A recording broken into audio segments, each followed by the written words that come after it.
Morgan was going to be middle of row 1, 2, 3, 4, 5, 6. Maybe. Middle of row 6, I think that could be their gap. Yeah. Earlier on, Morgan looked all right, but maybe he's had a bit of a knock. Yeah, maybe his bike might be the same bike. Yeah, it could be, actually. No, it was a 600 he was racing in that other one, sorry. Oh, okay. Because this is the ultra class. Okay, so Morgan's not out there, so it might well be responsible for something to do with the early one. Anyway, underway we go, and I think that's Tommy Philp leading Brendan Mallender through Redgate for the first time, if I've got the colours the right way round. Down through the Craner curves we go then. And the ridiculously fast Craner curves down into the old hairpin. And once again, we've got somebody off at the bottom of Craner. Another contender for the Craner Club there. Yeah, there he Bike goes. has found its way to the gravel trap. Yeah, whoever that is absolutely fine. No problems at all for the rider. That's the good news as the marshals get their exercise and steps in. So another one for the Craner Club. We'll pick up exactly who that is very shortly when they fail miserably to come round and complete the first lap. Don't think it's one of the first two because those two had already cleared out. That'll be Philp and Mallender mixing it up once again, hopefully. Yeah, and they're trying to gap third already, so... Oh, yeah, no, they were already well ahead of the game, weren't they? Third place, probably Scott Halliday, and that is Brendan Mallender out in front. Tommy second, yep. Then is Scott Halliday. Michael Austin, I think, is one of the other riders there, and it might well be Scott Stone as well. That's the usual sort of suspects anyway. As we go into Heineken Hoop.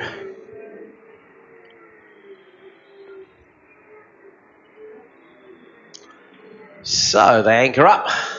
Out they come, and it is indeed Brendan Mallender ahead of Tommy Philp. Scott Halliday, Michael Austin. Then it's Tommy Jones. There we go. You should recognise Tommy's colours, the lap record holder there. Tyler Donovan's made a good start as well. Raphael Kursk is second of the clubmans at the moment. Then Clinton Woods Wood well there. Yeah, he's doing well. That's a really good start for Clinton. Yep, no, Clinton has made up a couple of places there. Siggy Cerniauskas seems to have made up half a dozen places, as has Seb Jenkins as well. Carl Thompson's gone backwards, so has Justin Rose. Betts, Jim Paglia, all in the mix there. I'm trying to work out who's gone missing. Well, Stone it will be, I think. I think it could well be Scott Stone. Yeah, because Creasy didn't start. What about Hunt? Did he start? There was another gap there, actually, so it could well be Ramon as a gap as well. I thought there was a gap on the third row. I think it might be Scott Stone that we've lost down there, unfortunately, for Scott. The back end, we see Mallender already setting the fastest first sector times. So he looks to extend the lead. Only 0.4 of a second over Tommy Philp first time round, but already that gap's opening up, isn't it? He is powering on very nicely indeed, Brendan Mallender. Been calling Brendan's name for quite a few years. I think he did actually race at BSB some years ago. Okay. Seem to recall somebody telling me that they used to be responsible for sorting his helmets out. There you go, because they were a helmet servicing person. He's from Rotherham, so there you go. Relatively local circuit for him.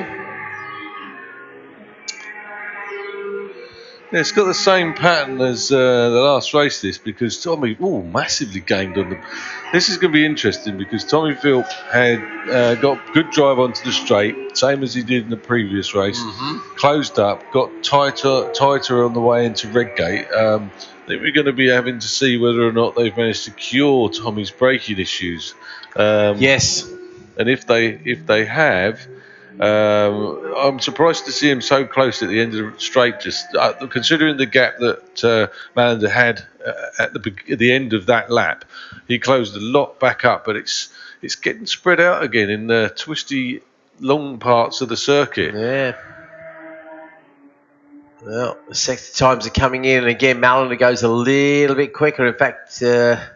What's that, 45.4, is it? Yeah, 45.496. Yeah, so a few hundredths of a second quicker than Tommy, who does a PB in the same sector. Yeah.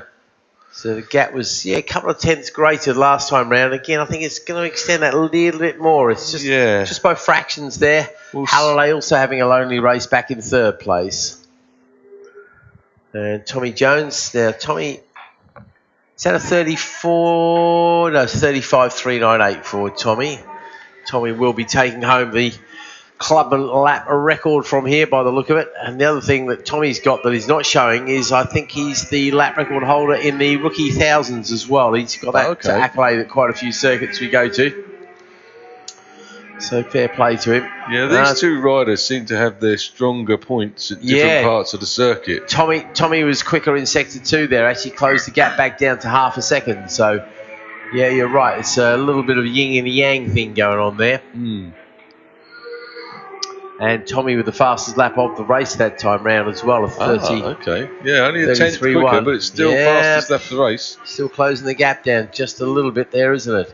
Clinton Wood still hanging on there in 8th place, so still a good run for him.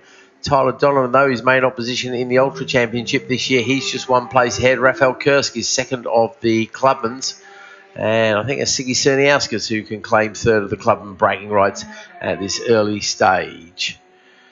As far as the extremes go, I'm looking for the name of Tony Russo because it's usually Tony's name at the sharp end there. There we go. Yep, in 16th place overall, so good run from him as well.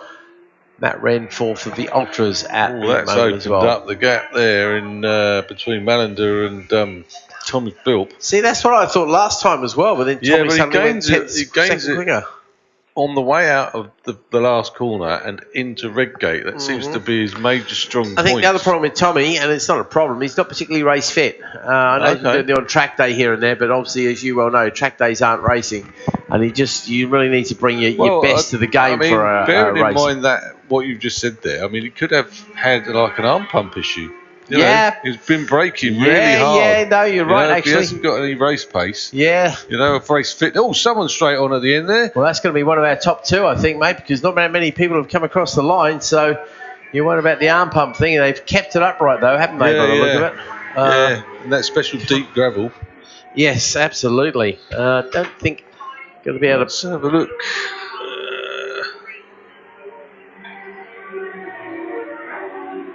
I think that might be Tommy Philp. I think it might well be Tommy Philp, actually. I wonder if it was brakes and they've just given up. Yeah, never know. Because it wasn't far into the race, really, for an arm pump issue. He's kind of gone straight on there, so he's kept it upright, which is obviously the best way to go into the gravel trap there. And, of course, that gravel trap catches bikes very quickly. And, he's getting a bit of help to push it back out of the scenery, out of the way. So, unfortunately for Tommy, not the way you want to end your weekend, but at least it's an upright way to end your weekend. Yeah, well, Malander's now out in front with a 6.5 second lead. Yeah, it's hard to see him getting beaten from there somehow. Yeah. It's good news for Scott Halliday as well, because he's the man who's looking to do the whole season and claim the Powerbike Championship. Well, he's the man that's benefiting the most from Tommy Philp. Certainly is.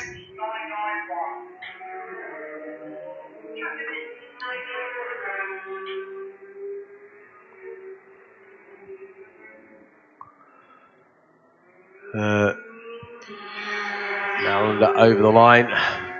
Halliday there. And we've got a bit of a battle going on there between Austin and Jones for the minor placings. And that's Tommy up to 3rd place overall. That's the Clubman into a very strong place there.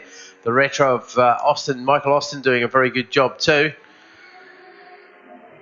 So the silverware is there if you want to grab it. Kursk, then it's Donovan, Wood, Cerniauskas, Thompson, Jenkins. Everybody, of course, moving up 1 place as they go past on the screen, at least the stricken Tommy Philp. Rose, Mario Giampaglia. Tony Russo moves himself into 14th place overall ahead of Remy Matusas, who's actually made up a few places there. So somebody else is going down the order as well. Looks like we've got a problem for Steve Mercer. Sorry, not Steve Mercer. Dan Mercer. Get my Mercers mixed up. No relation, I don't think, between Dan and Steve, the former champion and, of course, TT runner who got so badly injured at the TT with a stupid mistake by race control. Yep.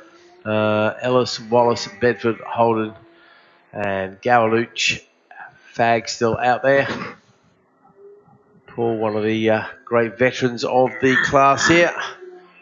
Been running around for a long time as Malander now makes his way up to Goddard's for 1 more lap. This will be last lap time for him to receive.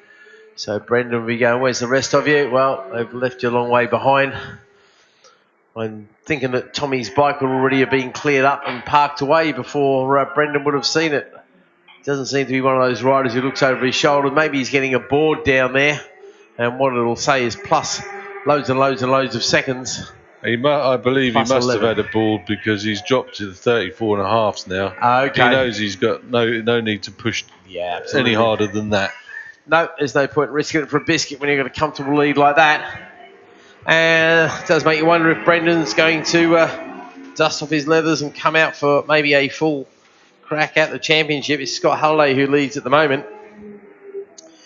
Probably giving himself a bit too much of a handicap. Is Brendan. What, at the start of the season, you mean? Yeah. Like we said I earlier, thought he was at Alton Park with us. Maybe I'm 600 wrong. points to go. Not so many. No. You've got 450 points because they only have 3 races over the weekend. Right. Well, that's the difference here. Though actually they've got 4 races this weekend, so we need to make an extra slot because of the extra.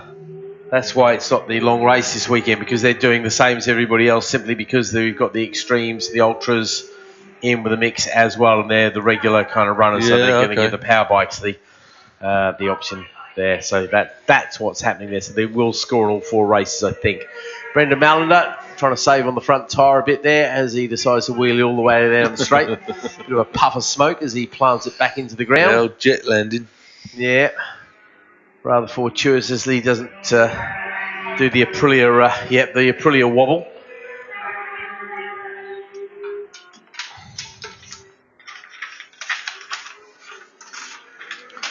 Might chuck that in there as well. It'll give me a reminder of what we've been doing. Okay. That concludes race 15, which means next up will be race 16. What were the odds of that one, eh? Which means it's time once again for the proper axe murderers. Yep. So the mighty mini twins are joining us once again. So that's race 5. They can go there. That's race 13. That's race 6. And all track limit penalties in the last race for a couple of riders. The rookie mini twin Jack Noble. Ooh, but fortunately Jack had enough of a gap to hang on to his. It was 4th place overall, but still a very impressive 4th place overall. But it dropped him down a little bit there. And the other one who picked up the track limit is William Barrett. So 1 rookie and 1 regular rider. Impressive ride from Jack Noble, though. Can't state that enough, really, because to finish 4th in this sort of company is very, very impressive indeed. Once again, it was the Harris brothers at the front. This time it was Ronnie who beat Bill. Bill won the 2nd race yesterday. Let's see if he can repeat that feat here today.